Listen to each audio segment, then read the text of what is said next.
Servus, Glück auf und herzlich willkommen zum zweiten Teil der FC Bayern Reaction zur Pressekonferenz vor dem Champions League Spiel gegen den FC Barcelona mit unserem Chefcoach Mini Company.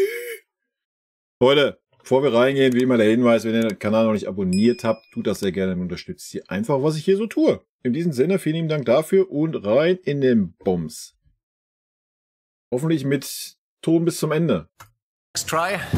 We are back with Vincent Company and Electricidad. Yeah, I'm hoping it's falling off again. No. We try again. Okay, we continue with the guy who was interrupted in the sentence. Yes, please, in Spanish. Yes, hi Vincent. I will make the question in Spanish. Geil, oder? Der DJ so, ja, du musst hier den Hörer nehmen. Er sitzt einfach, er versteht das einfach. Al 10 del Barça, tú que has sido central y conoces muy bien esta demarcación, te quería preguntar por Pau Cubarsí, que con 17 años pues ya se ha sentado en el primer equipo del Barça, es titular indiscutible. Quería saber cómo lo ves como central y qué opinas de él como futbolista. Gracias. It's a very easy answer. He's one of the future defensive leaders in world football, for sure. I mean, I was lucky to start my career very young, similar age, but to play every game at this level, not just representing Barcelona, but against a level of opposition in a top 5 league in Europe and in the Champions League, it's very, very special, very rare, and he's already a good player. And with time and hopefully he can stay fit, he will no doubt have a wonderful career. Okay, wahrscheinlich ging die Frage irgendwie, was mit Aurelio oder wie er heißt, ist, oder? Ich habe keine Ahnung. Nächstes Julian Wolf für die Welt. Hallo Vincent, hier vorne. Guten Abend. Sie wirken immer sehr, sehr cool, sehr locker auf dem Podium und Türstehermäßig. Generell rund um die Spiele. Wie ist es vor diesem großen Spiel? Spüren Sie ein besonderes Kribbeln, wie man auf Deutsch sagt, auch vielleicht einen besonderen Druck und auch für die Mannschaft in diesem neuen Modus? Ja, ich versuche es jedes Mal auch so zu sagen und zu erklären, aber wie ich bin von Persönlichkeit, das ist auch wichtig zu verstehen, ist, ich mache jetzt keinen Unterschied zwischen diesem Spiel und das Spiel von letzter Woche und die Spiele vorher und was wir dann danach haben. Jetzt aber ist es natürlich das wichtigste Spiel und wie Sie das Spiel ansehen heute, sehe ich das auch genauso, aber nur das Unterschied ist, ich lebe jede Woche, für jedes Spiel auf die gleiche Art, wie ihr für dieses Spiel lebt. Und das ist auch meine Rolle, das ist mein Job, deswegen ist es nicht zu... Und das merkt man auch die Saison, muss man mal ganz klar so sagen. Weil man hat noch nicht ein Spiel gesehen, wo man nur ansatzweise irgendwie gesehen hat, so die Mannschaft gibt nur Halbgas oder will nicht oder sonst was. Ne? Zu unterschiedlich und natürlich werden wir uns messen mit einer der Top-Vereine in Europa. Aber ich glaube, für die Spiele ist es natürlich schön auch. Ja. 2 rows behind is English or Spanish? Ja, auf Deutsch? Auf Deutsch, okay. Hallo Vincent. Hallo, alles gut. Belgische Presse. In 2004, vor 20 Jahren, waren Sie hier in Barcelona, eingeladen von Johan Cruyff für ein Charity-Spiel. Genau. Und Sie haben immer gesagt, dass die Cruyff-Philosophie ganz wichtig war in der Anderlecht-Akademie. Ja. Und ich wollte gerne wissen heute, 20 Jahre später, wie groß ist die Cruyff-DNA heute beim Coach Vincent Kompany? Tiefe Frage natürlich. Ja, wie kann ich das sagen? Also ist vielleicht von Anfang ein bisschen einfach was dazu sagen. Was ich meinte auch natürlich ist, ich war von meine 6. bis meine 20. in Anderlecht. Ich habe die ganze Jugendausbildung gemacht in Anderlecht. Und es war einfach so, dass es eine ganz, ganz starke Link gab zwischen Anderlecht und Ajax. Gab schon immer. Und die ganze Jugendphilosophie war eigentlich sehr, sehr ähnlich zu Ajax. Und das haben nie viele gewusst in Europa. Aber für uns war es natürlich so, dass wir zu die Spiele gefahren sind und dass immer die Kassette, damals war das, im Bus von Johan Cruyff gab. Und wir haben seine Übungen gesehen, wir haben seine Philosophie angeschaut und das war einfach schön dabei, seitdem ich 10 Jahre alt war, 6 Jahre alt, das war sehr, sehr wichtig in dieser Zeit. Ja, wenn du das 14 Jahre mitmachst, dann ist das natürlich ein Teil von wem du bist. Und ich habe auch mal Glück gehabt, auch Johann Cruyff in 2004 zu treffen. Und ich habe auch Glück gehabt, seine Frau nach seinem Tod zu treffen. Und ich habe sie das auch erklärt, wie wichtig der war für uns. Also nicht nur für die Leute in Barcelona, nicht nur für die Leute in Amsterdam, aber auch für Spieler über die ganze Welt. Das bleibt natürlich immer dabei. Aber ich habe immer gesagt, man muss auch coachen, was man spürt und wer man ist. Und ich bin aus Brüssel und das ist auch eine Kultur, eine Art von Sein. Und das kommt auch dabei mit, was ich coache und wo ich an glaube, natürlich. Ganz hinten die Kollegin, yes, please raise your hand. Sí, habéis lanzado desde el Twitter del Bayern algunas pullitas recordando las goleadas anteriores con el Barça. ¿Cuáles son las intenciones de estos tweets y si tenéis miedo a lo que pueda pasar mañana?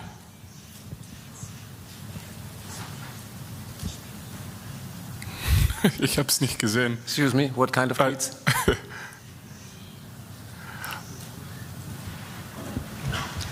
I don't control the Twitter accounts of Bayern Munich, so I don't know. Hay algunos tweets recordando pues goleadas vuestras en otras ocasiones en el Barça. Na, was hat der Social Media Account vom FC Bayern wieder rausgeballert? No sé cuáles son las intenciones de esas publicaciones. Se pueden ver, si entráis. You have everything around the game, so I allow you and everyone else to do their jobs and to bring the game to the level it can be for the audience, but my job is the players, and my job is the next 90 minutes or 95 minutes and nothing more. So yeah, I accept that whatever is going out in the world right now, it's interesting. It brings the hype, and you know I think it's fine. It's fine that this happens, but my focus has been only on the players. And thank you for sharing this right now, but I didn't know about it until you mentioned it. Okay, let's go on. Ich weiß auch von nichts, also von daher alles Hola, gut. buenas tardes. Ángel Pérez de Mundo Deportivo. A usted como jugador le tocó sufrir de cerca a Leo Messi y ahora en Barcelona hay una figura incipiente a lo que muchos empiezan a comparar, que es Lamine Yamal, al que mañana tendrá que sufrir desde el banquillo. Quería saber cómo ve usted a este jugador y si tiene en la cabeza alguna manera especial para frenarle. Gracias. Gracias. Also irgendwas mit Messi und Jamal und ja. Wild. So, yeah, I don't know. Honestly, it's already exceptional for Barcelona as a club to so shortly after the departure of a player like Messi, who was for all the players of my generation, who was the one of the key figures of our football era, to then so shortly after this player leaving already have potentially a player who can replace him. It's quite unique. So again, full credit to La Masia, of course, for always being able to trust these type of players and give them a chance. But honestly, I don't know. The question for us is always about trying to, not just to stop, but trying to win a game of football against FC Barcelona, and that includes all of the players, not just one player. And the focus is on what the team can produce, not just one player. Although of course he's an exceptional player. Hanna Reif, bitte, ja. Herr Kompany, können Sie uns ein kurzes Personal-Update geben? Jamal Musiala hat trainiert, ist er schon für die Startelf bereit? Und was erwarten Sie sich von Joao Palhinha morgen, der ja höchstwahrscheinlich beginnen wird und vielleicht das Spiel auch ein bisschen verändern wird, weil er doch ein anderer Spielertyp ist als Alex Pavlovic? Danke. Zum Start möchte ich noch nicht so viel sagen. Nur natürlich mit Jamal, was wichtig ist für uns. Ja, Sie wissen, jeder weiß, wie wichtig er ist für den FC Bayern, aber es geht nicht nur über dieses Spiel, es geht über die nächsten 30 Spiele oder 40 Spiele, und wir wollen einfach die richtige Entscheidung treffen und eine Balance finden zwischen natürlich immer die Spieler spielen lassen, die uns helfen, dieses Spiel zu gewinnen, aber trotzdem nicht in eine Situation kommen, wo wir auch zu viel Risiko nehmen. Aber das weiß man nie so ganz genau vorher und wir müssen das gesamtlich nochmal beobachten und dann eine Entscheidung treffen. Ob er jetzt 90 Minuten spielt oder reinkommt, das werden wir morgen noch sehen. Ich gehe davon aus, dass der Müller anfängt. Ja, ich gehe davon aus, dass ein Jamal Musiala, wenn eingewechselt wird. Wie er schon sagte, du hast immer ein gewisses Risiko. Warum sollte man das Risiko jetzt auch nehmen? Ja, natürlich ist ein Topspiel, die besten Spieler sollen spielen. Aber wenn du jetzt einen Jamal da rein wirst und der verletzt sich wieder, da hast du halt auch nichts gewonnen. Ja. Also guck doch erstmal, wie es so läuft. Und wenn du siehst, oh scheiße, es läuft nicht, ja, dann kannst du immer noch reagieren, ne? Und kannst das Risiko nehmen. Hola Vincent, aquí. Ich weiß schon mehr natürlich, aber ich will es nicht jetzt schon sagen. Zu Palhinha, ja, ich glaube, Sie haben gegen Stuttgart gesehen, was der bringt. Ne? Das ist sehr deutlich. Aber auch ohne die Startelf in die Presse jetzt zu bringen, will ich einfach sagen, wir haben eine gute Kader, Jungs, die wir vertrauen und jetzt ist Pavlo nicht da, das wissen Sie und das ist natürlich, das heißt, dass natürlich eine Änderung, mindestens eine Änderung kommt, aber wir haben Vertrauen in die Kader und in die Mannschaft. Now the Spanish colleague, yeah. Hola Vincent, aquí Nacho Jiménez para Más que Pelotas. Te quería preguntar por el enfrentamiento que habrá mañana en los banquillos. Te enfrentarás tácticamente a Hansi Flick, que es uno de los entrenadores más laureados de la historia del Bayern de Múnich. ¿Qué significa para ti ese duelo en los banquillos en el día de mañana? Gracias.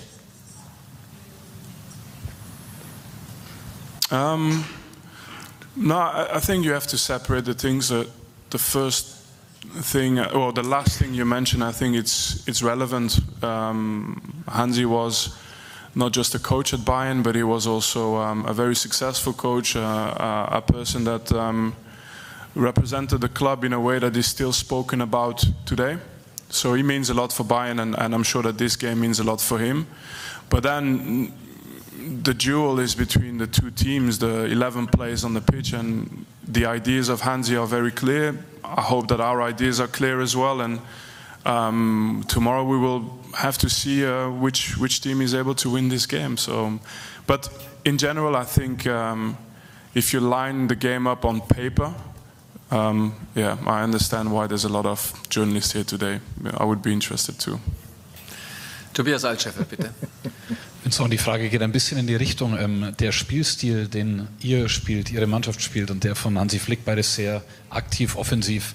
Müsst ihr euch anpassen morgen an den Gegner oder wollt ihr den gleichen Stil durchziehen, auch wenn Barcelona sehr viel auf Ballbesitz, auf Pressing spielt? Und hatten Sie Kontakt mit Alex Pavlovic nach der Verletzung? Wie geht's ihm? Ja, ich glaube, wir haben alle mit Alex gesprochen und nicht nur Alex, auch Stanisic, wenn er verletzt war und Ito und das ist natürlich und Sascha.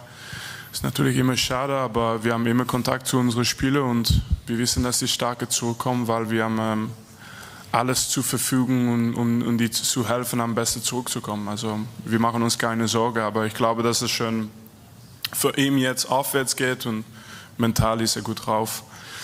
Und ja, Sie haben wahrscheinlich die Frage über Stil ändern und so wahrscheinlich auch Hansi gefragt, oder? Was hat er gesagt? Haben Sie nicht gefragt? Nur ich? Ja, ich glaube, es ist Barcelona gegen FC Bayern München. Sie können in diese Top-Spiele jeder Trainer fragen und ich glaube, jeder Trainer hat das Ziel, mit seinen Ideen zu gewinnen und deswegen kommen Leute zu diesem Spiel, um das zu sehen und am Ende kann es nur eine gewinnen oder unentschieden, aber das ist das Interessante natürlich und taktisch kann man immer was anpassen, aber letztendlich ich glaube keine einzige Sekunde, dass auch wenn Hansi das gesagt hätte, ich glaube keine einzige Sekunde, dass die sich adaptieren morgen und ich glaube, die spielen genau wie die in den letzten Spielen gespielt haben und dass die auf diese Art erfolgreich sein wollen und wir wollen auch erfolgreich sein natürlich. Machen wir noch ein paar Fragen bitte. Ja, der spanische ein Kollege paar bitte. Fragen ja. noch. Vincent, hello, Marcelo Beckler from TNT Sport Brazil. Bayern has the highest goal average scored in the Europe so far, 37 goals in 10 matches, and also the lower shoot conceded in the Big Five leagues, only 5 per match. You are happiest with which one of those stats?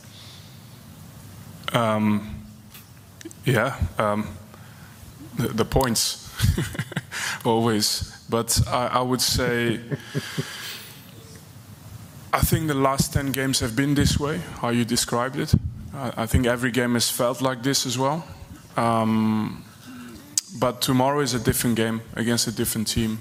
And all the statistics that you can name about us in a positive way, you can name them probably about Barcelona as well, or very close.